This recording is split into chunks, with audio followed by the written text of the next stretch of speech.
Hi everyone, special festive edition. I'm going to talk today about the new Artificer class in Dungeons & Dragons 5th edition 2024 remaster. Already hating that word salad there describing it, and how it doesn't fall short of the mark, and how a completely different approach towards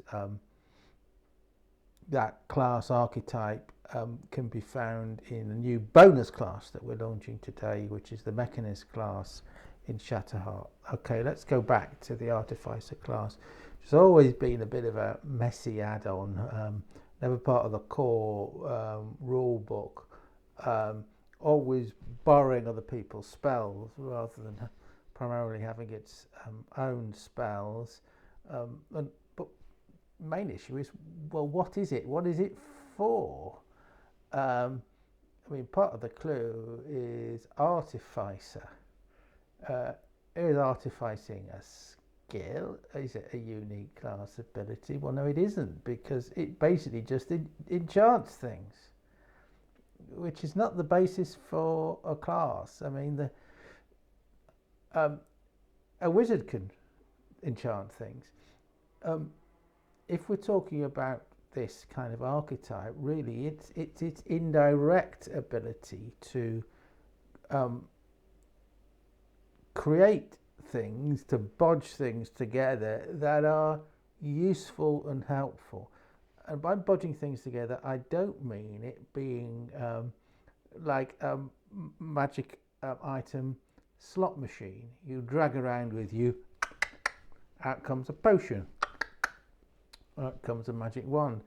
No, no, no. I mean, in terms of the fantasy literature, and it isn't one of the main archetypes of fantasy literature, it's basically somebody that uses the highest technology available in a fantasy scenario and creates amazing things.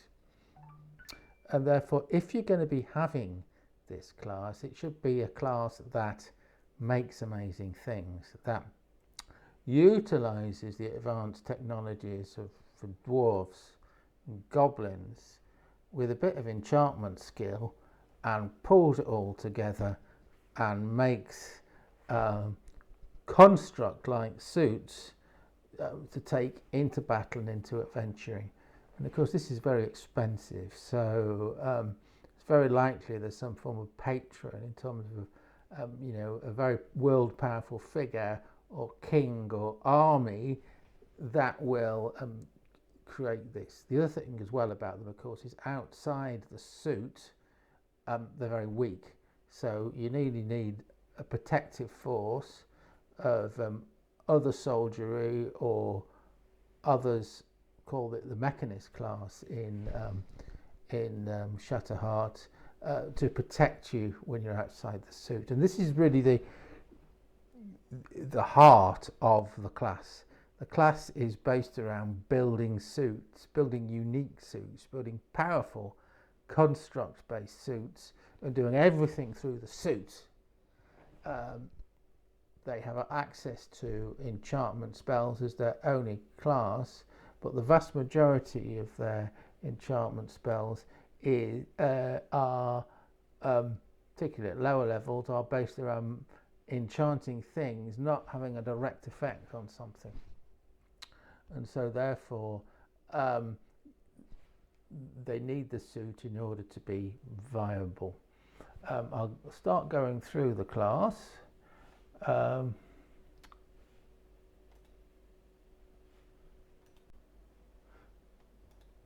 Start going through the class. Bring it over to this screen here. I mean, it's very experimental.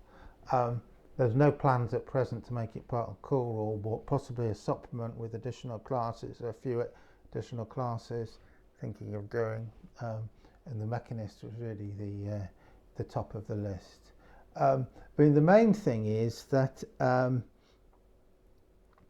you have your own hit points, which is basically as a magic user is only D6, so it's weak in terms of your squish dice, but you get additional squish dice and you get additional beef, that's your strength, in your suit, and additional armor as well.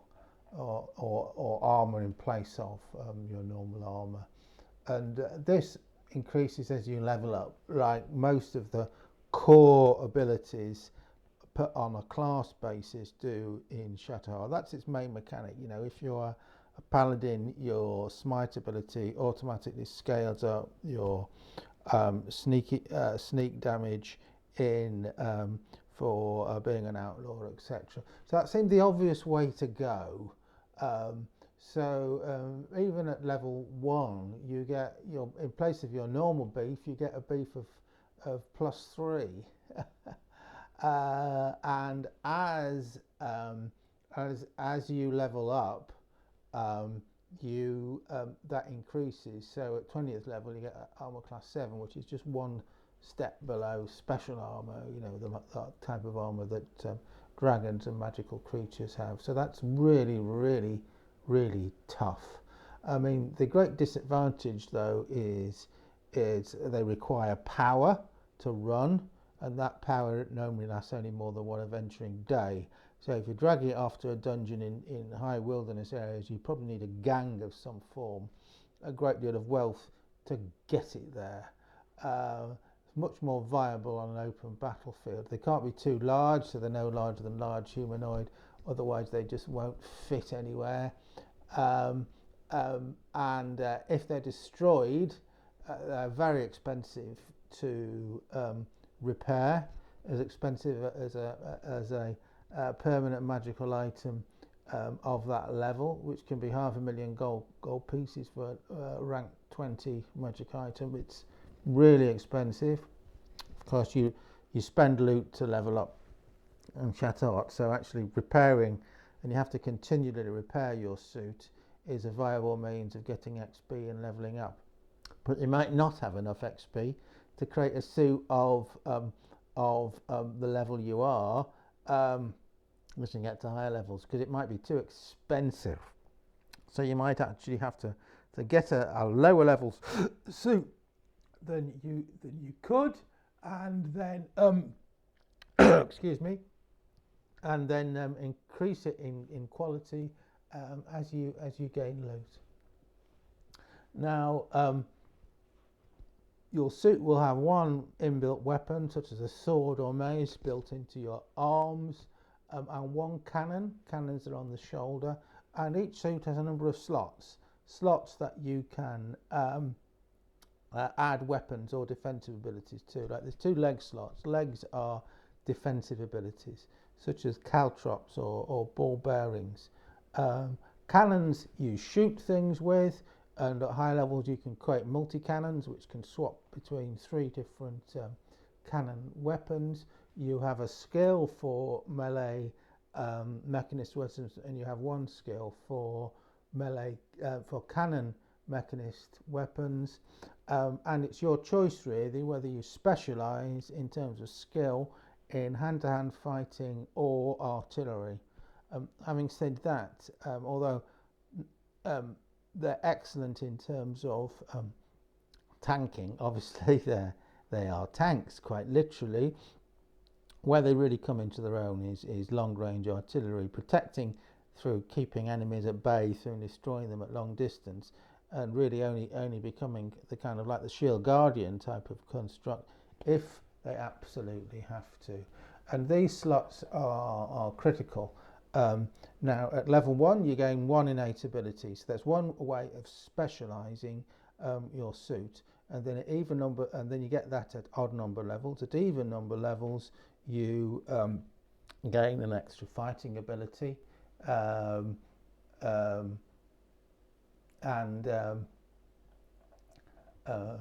you get leveling abilities. Let's come to these here. This is the leveling up chart, and you get leveling abilities at level 2 and even number levels, up to level 20 where you get an adamantine suit. So these are automatic as you level up, and you get more and more stronger powers.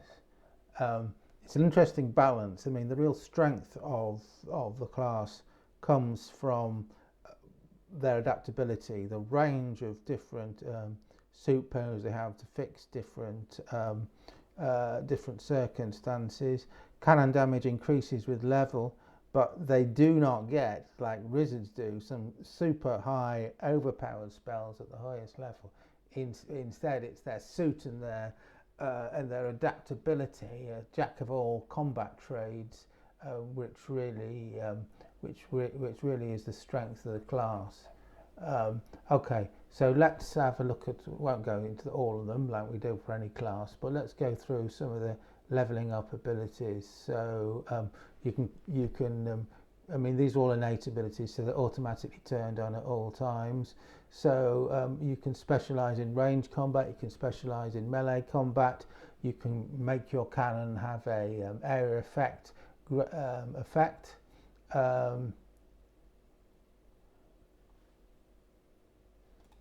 effect explosive damage. Of course, every single weapon and spell and Shatterheart has a damage type. Now, fun ability unique to the class: extendy arms and extendy legs. You can have extended range, or you can double the energy of your suit, so it lasts 2 days, which is perhaps a bit more viable if you've got a mega dungeon. You can add a levitate ability. We deliberately haven't created a fly ability. We don't want to make it into superheroes like Iron Man. We want to keep it grounded, and so on and so forth. You have a walk through walls, which is stronger than any other class, stronger than the anchorite ability, or stronger than the pass wall spell, and that you can just bash your way through a 1 Althus thick wall at any time. So let's come to the combat abilities. These are the really fun ones. You basically slot these into one of your slots or into a multi-slot. For example, a cloud of fog, a cloud of acid, and you can have shoulder weapons which are lightning or fireball or cone of cold, or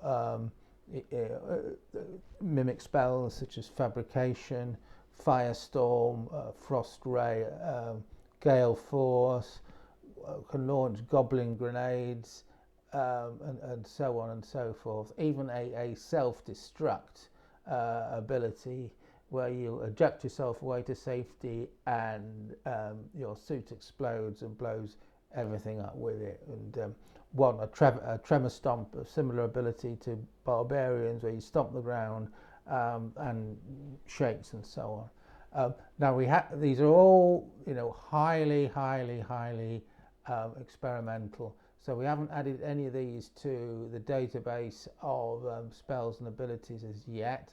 We have looked across all of the other rules in Shatterheart. We've had to tweak a few of the enchantment rules, a few of the magic runes rules. Actually, really small number of changes that we've had to make. So we're quite proud of that in terms of the resilience of the rules to have a whole new class. So we want to play test this and see if it passes muster, if it's over or underpowered. It's a fun class. I think it's vastly better than the silly slot machine artificer in Dungeons and Dragons. So really want to know what people think of it. And this class, the download just as a Word document, because it's, again, I said it's highly provisional, highly experimental. See what people think. See you. Bye.